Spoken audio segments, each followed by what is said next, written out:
What's up, people? Today I'm going to be giving you a tutorial on Bukkit plugins, believe it or not. While I'm on client side, like using Minecraft Coder Pack, etc., I also do a little bit of plugin creation, and I wanted to give you all a little info on it today. So first thing we want to do is you want to make sure you have like Eclipse installed, okay? And I'm going to create a little folder here. This folder I'm going to use to store all, like, I'm going to make it our workspace in Eclipse so that, we can always reference to here.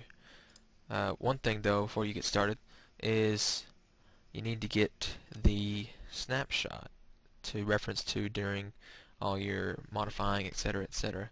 So, the yeah, I'll get the latest development snapshot. Okay, it's right here on the Bukkit Developer portal, and I'll have a link to that in the description. So you click on that. I don't know why I opened it up in a separate tab. I'll put it in desktop, Bukkit Plugins. Just save it there. It's fine. Alright. Okay.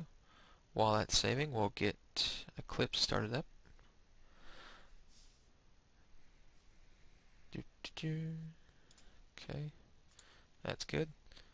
Alright. Now, if you're like me, you have other work that you're doing right now. Like that's the Meteor plugin that I'm working on. You're going to go to Other, switch your workspaces out. I'm going to put it on Desktop, Bukkit Plugins. Just click on the folder, and this will restart Eclipse in that new workspace. Wait for it.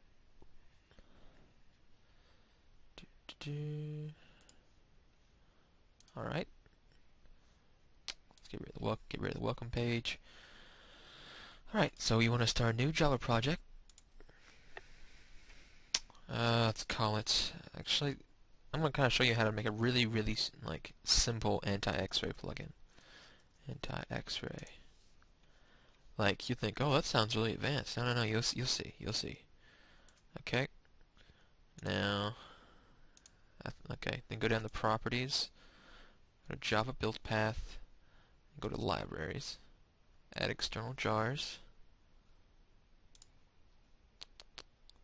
Bukkit Plugins. There's the snapshot that we downloaded a few seconds ago. Okay. Then I'll make a new folder, Reference Libraries. That's the Bukkit reference, okay? So you're good there. Now on the source, you need to go ahead and create a new package. Packages is the folders all your source files will be stored into. So you can make it really simple, like net Alex the Greater, that's my name, AntiXRay. Okay, it's really simple. Now you click on that package, and you want to start a new class. Now usually you can, like, the typical thing to do is to make what we need to do first really is we need to make the main class, but you can name it whatever you want. Most people, they'll make it the name of the plugin, so anti-X-ray, but it's really up to you. Sometimes I make my plugins, I just call it main, but in this case we'll just make anti-X-ray. Okay, alright. Now, first thing you need to understand when it comes to a lot of programming is inheritance. Now, what we just made here is called a class file, public class anti-X-ray.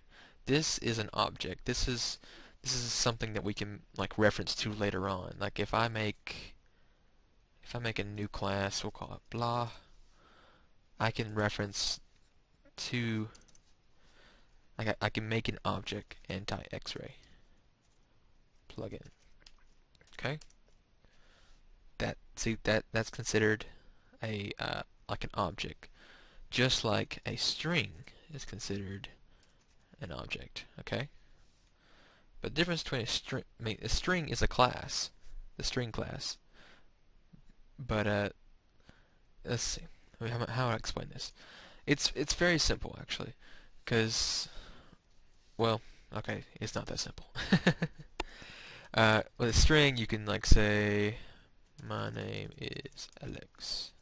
you can make a string like that, but with the plugin you can't do that.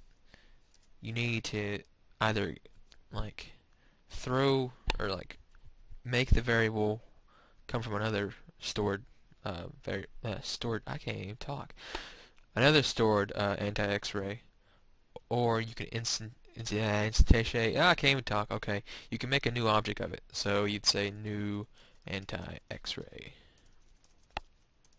Can type. Okay, that means it's just completely empty. It's just one of these. Okay, it has no use for it. I mean, nothing. Like if I made public void blah, well, I should have called it blah.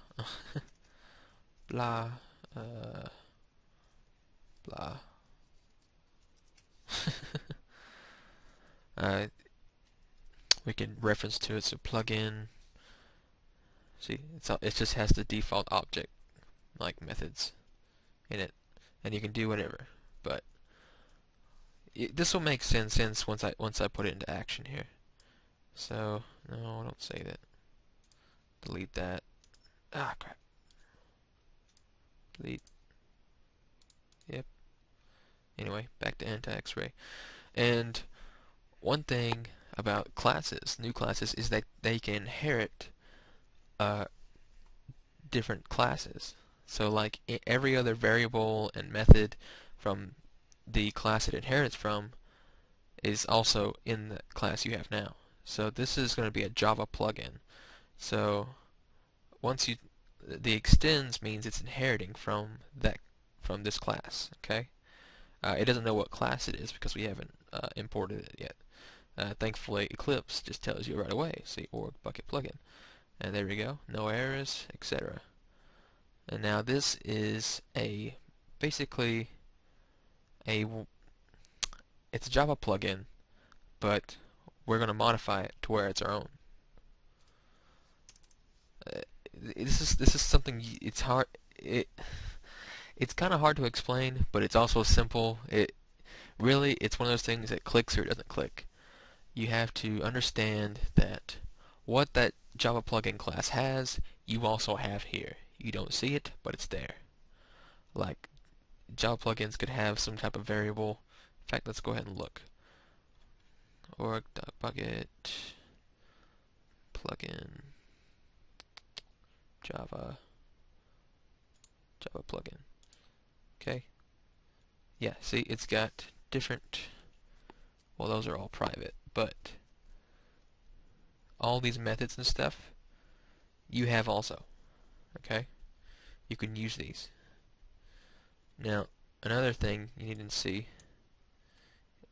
that the Java plugin has is it has an on-enable and an on-disable method. That's what's called whenever the plugin is started. So right now it does nothing, but we're going to override that method by putting the exact same method name here. So on enable. Oop, don't forget void. Void means it does nothing. Now you'll notice here Eclipse puts a little green triangle. That means that it overrides it. So no longer will it be doing what this was set to do. It's not going to do what we set it to do. But if you wanted to call that that method in its base class, you can do it just like this on enable. Super.onEnable, which means it goes one class file down from what it inherited from, and it'll start that method. And you can only do that on the first line. So if I say integer equals 3, and then I say super.onEnable. No, scrap that. I can't do it like that. It's hard to explain. But sorry about that. Now, same thing for the other method, public void. Dang it, I can't type. On disable. Dang it. Okay. Now we're going to make it do what we want to do. one thing I always put in there is I put a logger. Okay, let's make that public static. Import the logger so that we can use it. And now, if we reference this object, we can, well, log equals this dot get logger. The logger is basically the like the console screen. So that's where it displays plugin's been enabled, error, etc., etc. So that's what we'll use to print things out. So Bukkit automatically handles the AntiXRay version 1.0 is enabling. It automatically handle that. So what we want to do is log.info. We just put enabled. Okay. I may split this video up into two parts just because it's getting a little long, but for now, let's just get started. That's basically the onEnable function so far. Now on disable, usually, unless you have some kind of cleaning up to do, you really don't need to put anything. So just put disabled. I mean, I can show you that later on. Alright, let me close this out here. I'll keep that open actually. One thing you need to add in there is your plugin YML file. So you want to click on your source folder, not your package, and you want to go to File. You're going to start a new file. File name plugin.yml. Okay. There's some basic things that you need to put down, like your name, the name of the plugin. We're going to call it AntiXRay. The main is what class it uses to load. So, but it has to reference to the packages too. So you have to go net.AntiXRay, and then the name, the exact name of the class, our main class, which is AntiXRay. Okay. There's a few other things like author. I don't think it's here. Let me get a reference going here. Plugin YML reference. The wiki's great for a lot of things. Yep, name, version, author. Yep, it's all lowercase. Alex Degrader. Let's get the version 1.0. Anything else required? Nope. Okay. For now, it's all we'll put. Okay. Now, let's create a new class. And I'm going to show you how to use the event handler. So, we'll call it just my e-handler. Okay, just name it whatever you want. Now, this is going to inherit from the class listener. Okay. Okay, Bukkit.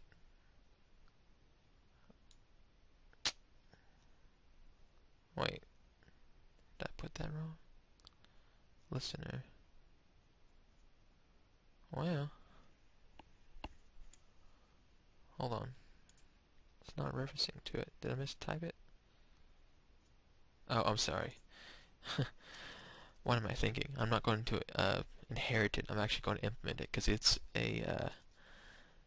it's actually an interface. So an interface is you implement interfaces. You don't extend from them. Okay, there we go. Can think there for a second. Now, right now it does nothing, but we need to take a look in org.bukkit.event. Well, there's a lot of events. Okay, in this case we want to look at the block breaking and block placing events. Here they are. Okay. Now they can create any. You can name the method whatever you want. So I'm going to call it on block break. Okay, and then we look over here. See block break event. So block break event. Just call it event for referencing sake. Okay, we're going to import that. Alright. And now we can do whatever we want with this. Well, almost.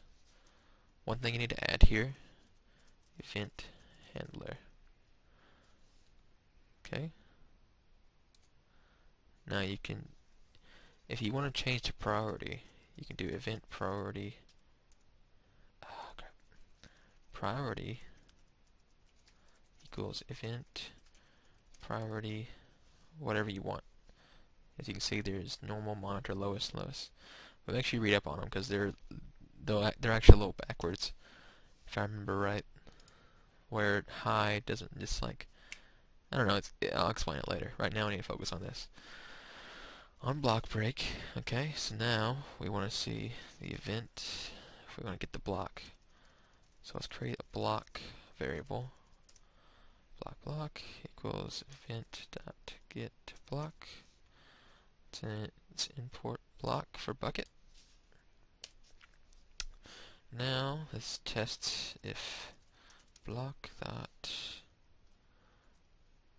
Let's see if we can get the ID.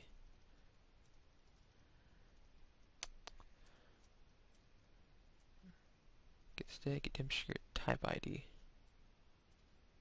Get type equals material dot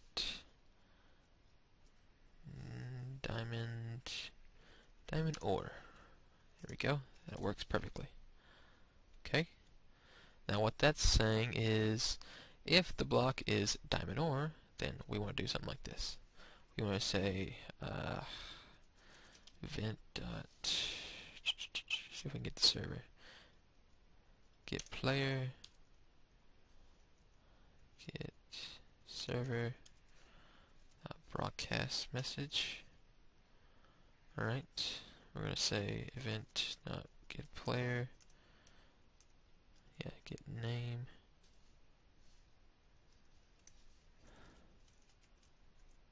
Has just found a diamond ore block. Okay. And you can add a chat color if you want to. Like, let's go aqua. Okay. And that'll pop up across the server saying has just found a diamond ore block. Simple enough. And this will, it's basically what you need to do. Okay, it's all we needed right now. This is a very simple AntiXRay. The way this works is if a person breaks a diamond ore block, the whole server will know about it. And if this happens a whole lot, the server is going to know, like, wow, he just found 20 diamonds in 5 minutes. That's not going to make any sense, is it? So, yeah, that's why that's why it's not going to work.